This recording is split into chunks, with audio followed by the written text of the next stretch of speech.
Hello everyone. Radhe Radhe. कैसे हैं आप सब? आशा करते हैं सब ठीक होंगे, स्वस्थ होंगे, मस्त होंगे। हम भी हैं ठीक। तो काफ़ी दिनों बाद मेरा व्लॉग आ रहा है, कम से कम एक हफ़्ता तो हो ही गया है। तो क्योंकि डेली अब मैं लॉन्ग वीडियो बना भी नहीं पा रही हूँ टाइम ना होने की वजह से। तो चलिए अपने न्यू व्लॉग की शुरुआत करते हैं। तो प्लीज़ मेरी वीडियो को पसंद ज़रूर करना। तो सबसे पहले नहा धो के अपने ठाकुर जी की पूजा सेवा कर ली है और उसके बाद लग गई थी अपने किचन में। तो बच्चों के टिफ़िन में आज बच्चों की डिमांड पे बनाया था मैंने चीला। तो उनका लंच पैक कर दिया। बच्चों को स्कूल छोड़ के आ चुकी हूँ। छोटी वाली बेटी अभी मेरी घर पे ही है क्योंकि आज इसकी छुट्टी है और थोड़ी तबीयत भी इसकी ऐसी ही है। तो फिर फटाफट से मैं अपनी सब्ज़ी कट कर लेती हूँ। तो मुझे सब्ज़ी में बनानी है आज तोरई की सब्ज़ी। तो मैं फटाफट से अपनी सब्ज़ी काटने के लिए बैठ गई हूँ। सब्ज़ी कट करने के बाद फिर अपने काम में लग जाऊँगी। तो अभी कोई काम की शुरुआत मैंने की नहीं है। बस ये है कि सुबह उठ के बच्चों को स्कूल छोड़ के आना है और थोड़ा बहुत अपने घर में थोड़ी बहुत साफ़ सफाई की है। और ये है कि सुबह की एक बार झाड़ू लगा चुकी हूँ, लेकिन बाद में ही सारा काम होने के बाद ही फिर मैं अपना झाड़ू पोछा और घर का काम की शुरुआत करूँगी। तो सबसे पहले अपने किचन का काम ख़त्म कर लेती हूँ इतने। तो पहले किचन में सब्ज़ी बना के रख दूँगी, आटा लगा के रख दूँगी। और क्योंकि अभी बच्चों के लिए नाश्ता तो मैंने बना ही दिया है। छोटी वाली बेटी भी तो चीला का ही नाश्ता कर लेगी और हम सब भी। तो फिर उसके बाद अपना किचन का पूरा काम ख़त्म हो जाएगा साफ़ सफाई करके एक बार के। तभी फिर मैं अपने झाड़ू पोछा में और साफ़ सफाई में लगूँगी। तो मैंने सब्ज़ी यहाँ पे फिर कट कर ली है और ज़्यादातर सब्ज़ी मैंने कट कर ली है। इसलिए मैं इस सब्ज़ी को ज़्यादा वैसे बनाती भी नहीं हूँ, थोड़ा ही बनाती हूँ क्योंकि बच्चे इतना पसंद भी नहीं करते हैं। क्योंकि बच्चों को तो हरी सब्ज़ी का नाम ये समझ लो मन ही नहीं करता कुछ खाने का। तो सब्ज़ी कट करके फिर आ गई थी अपने किचन में और सब्ज़ी बनाने की कर लूँगी तैयारी। तो कढ़ाई भी रख दी थी, फटाफट से अपने काम में लग गई हूँ और मैंने तेल भी डाल दिया है। और एक टमाटर कट कर दूँगी और थोड़ी सी हरी मिर्च भी डाल दूँगी। तो सादा सब्ज़ी बनानी है, वैसे इतना झंझट करना नहीं पड़ता कि प्याज काटो, ये तलो और वो करो। तो इतना झंझट करना नहीं पड़ता। तो फटाफट से खाना भी जल्दी बन जाता है और स्वादिष्ट भी लगता है क्योंकि ऐसा खाना बने जो अपने ठाकुर जी को भी पसंद हो और पूरे परिवार में भी फिर सब खा ले। तो सात्विक भोजन ही ज़्यादा बेटर मानती हूँ मैं। तो इसके बाद फिर मेरा तेल भी गर्म हो गया है और इसमें डाल दूँगी फिर मैं जीरा और सारे मसाले भी इसमें डाल दूँगी। तो एक टमाटर जो काटा था उसको डाल दूँगी और फिर उसके बाद यहाँ पे तड़का लग जाएगा। तो जो मसाले हैं उनको डाल के बस ये है कि थोड़ी कम मात्रा में ही रखती हूँ। गरम मसाला भी थोड़ा कम ही यूज करती हूँ। सब्ज़ी में इतना हार्ड भी नहीं बनाते हैं। तो फिर इस सब्ज़ी को मैं इसमें फ्राई कर दूँगी और इसको मीडियम गैस पे और पकने के लिए छोड़ दूँगी। तो इसमें अलग से पानी नहीं डालती हूँ बिल्कुल भी कि इसमें से जो पानी निकलता है उसी से थोड़ी रसा वाली सब्ज़ी बन जाती है। ऐसे ही खाने में अच्छी लगती है। तो अलग से पानी ऐड करने की ज़रूरत नहीं पड़ती इस सब्ज़ी में। तो वैसे काफ़ी अच्छी लगती है, इतनी अजीब भी नहीं लगती। पर ये है कि बच्चे नहीं खाते हैं तो फिर उनके लिए कुछ अलग से बनाना भी पड़ता है।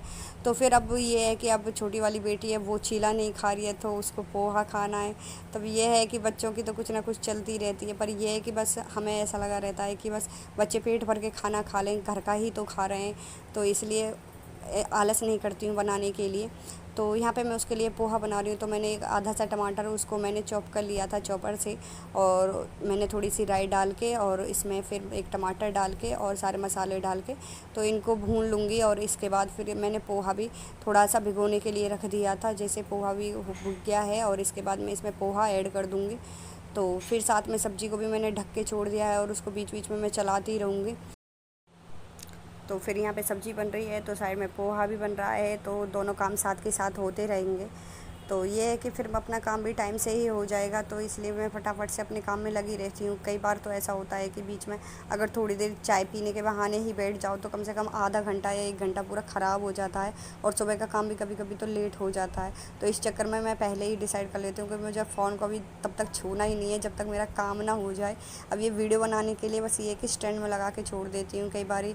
बट ये है कि किचन में थोड़ा क्लियर नहीं आ पाता तो हाथ में पकड़ के ही फ़ोन को फिर तब वीडियो अपनी शूट करनी पड़ती है ताकि थोड़ा क्लियर आ सके। तो यहाँ पे पोहा भी बन के रेडी हो गया है और मैं तो इसमें से भोग भी लगा दूँगी और अपनी बेटी को भी पोहा दे दूँगी। तो फिर वो अपना नाश्ता कर लेगी और सब्ज़ी भी फिर मेरी लगभग बन ही चुकी है। तो इसके बाद मैं इसमें थोड़ा सा गरम मसाला डाल दूँगी और फिर इसके बाद मैं इसको ढककर छोड़ दूँगी। बस इसमें मैंने आधी चम्मच से भी कम गरम मसाला डाला है और चम्मच भी छोटी सी है, तो इसके अंदाज़ के अनुसार ही मैं डालती हूँ। तो सब्ज़ी बन गई है, तो इसको थोड़ी देर फुल फ्लेम पे करके और इसको फिर मैं ढक के और रख दूँगी। तो सब्ज़ी मेरी तैयार हो चुकी है। इसके बाद झटपट से अपने काम में लग गई थी। साफ़ सफाई मैंने पहले कर ही ली थी। तो सबसे पहले सोच रही हूँ कि मौसम ख़राब है, सबसे पहले कपड़ों को ही मैं धो लेती हूँ, क्योंकि फिर पहले तो सुबह सुबह के टाइम धूप रहती है और थोड़ा ये है कि 12 बजे तक 12:30 बजे तक अचानक से बारिश आ जाती है और मेरे धुले हुए कपड़े भी सारे गीले हो जाते हैं। तो इसलिए पहले मैं सबसे पहले काम में जब लगूँगी अपने कपड़ों को धुल के, फिर उसके बाद ही फिर मैं अपने दूसरे काम में लगूँगी, क्योंकि तब तक कपड़े ये होता है ना कि सूख जाते हैं, तो फिर मैं उनको उतार के रख भी लेती हूँ, तो मेरा काम भी हो जाता है। तो थोड़ी देर के बाद फिर ये है कि मैंने अपने कपड़े धो के मशीन में सुखा के फिर अपनी छत पे सुखाने के लिए आ गई थी। तो अभी मौसम देखो धूप हो रही है, तो फटाफट से मुझे यही लगी रहती है कि मेरा काम भी जल्दी हो जाए, क्योंकि एक काम एक्स्ट्रा हो जाता है अगर कपड़े रह जाते हैं तो, और सूखे हुए कपड़े गीले हो जाते हैं तो बिल्कुल दिमाग ख़राब ही हो जाता है। तो यहाँ में मैं फटाफट कपड़े मेरे ज़्यादा भी हो जाते हैं, क्योंकि 2 दिन बाद ही धो पाती हूँ, रोज़ रोज़ भी नहीं धो पाती हूँ। तो कपड़ों को डालने के बाद फिर जाके अपने काम में लग जाऊँगी, तब उसके बाद ही फिर थोड़ी जब तक धूप रहेगी इनको रहने दूँगी, और जैसे ही मौसम ऐसा लगेगा तभी उतार के ले जाऊँगी, चाहे मुझे अंदर डालने पड़े। थोड़ी देर बाद मौसम मुझे लगा भी था कि होने वाला है, पर मैंने छोड़ दिया।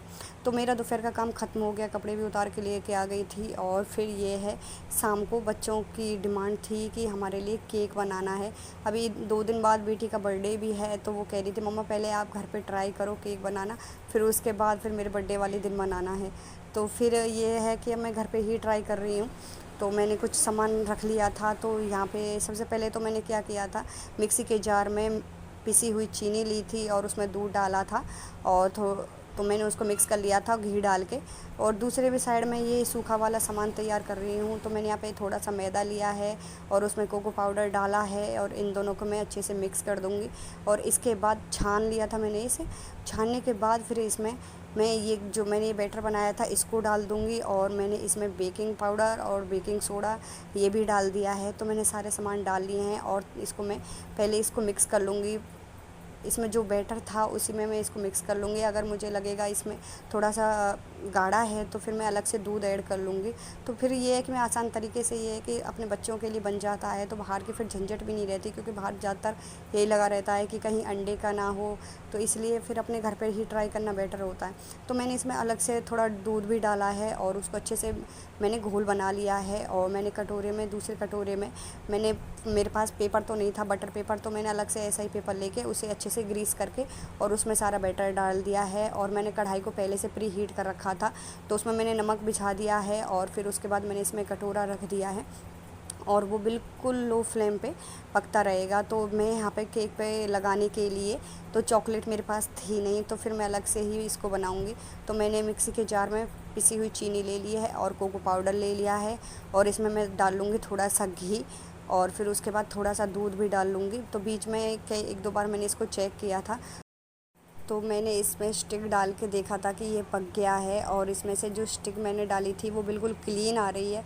तो उसके बाद फिर मैं इसको निकाल लूँगी। तो जो मैंने इसके ऊपर बेस पे लगाने के लिए जो क्रीम तो नहीं थी, लेकिन वो चॉकलेट के बेस में मैंने तैयार किया था, वो भी बन के तैयार हो गया था और केक पूरी तरह से तैयार हो गया था। अब मैं इसको थोड़ी देर ठंडा करने के लिए छोड़ दूँगी, फिर उसके बाद ही मैं इसमें से इसे निकाल के बाहर अलग प्लेट में रखूँगी, जिससे कि अभी ये गर्म है, नहीं तो बाहर एक गरम मैं इसको निकालूँगी तो ये टूट जाएगा।